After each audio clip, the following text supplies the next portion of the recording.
Bağışlayan və mehriban Allahın adıyla. Bugün möminlərin əmiri Həzrəti Əli əleyhissalamın artıq şəhadət günüdür. Bu münasibətlə zəmanənin imamı başda olmaqla bütün müsəlmanlara başsağlığı ərz edirik. O Həzrət öz həyatını Allah yolunda qərar vermişdir ki, hətta son dəqiqələrində belə insanlara bir neçə nəsihətlər verirdi ki, Həzrətin vəsiyyətlərindən bir neçəsinə nəzər salaq ki, ey insanlar, namaza riayət edin, yetimlərə qarşı şəfqətli olun, insanlarla ədalətlə davranın, haqq yoldan ayrılmayın. Bu nəsihətlər əsrlər boyu bütün insanlar üçün nümunə olacaq bir nəsihətlərdir ki, bəs Əli əleyhissalam biz insanlara, ümumiyyətlə insanlığa nəyi miras qoyub getdi, nəyi öyrətdi?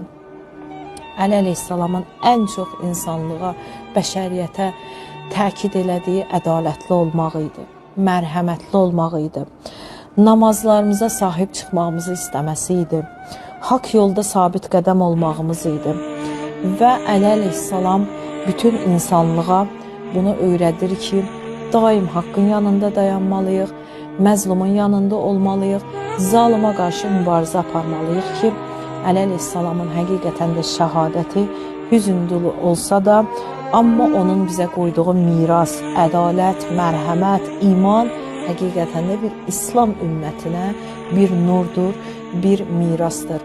Allah hər birimizi Həzrəti Əlinin vilayətində qərar versin inşallah.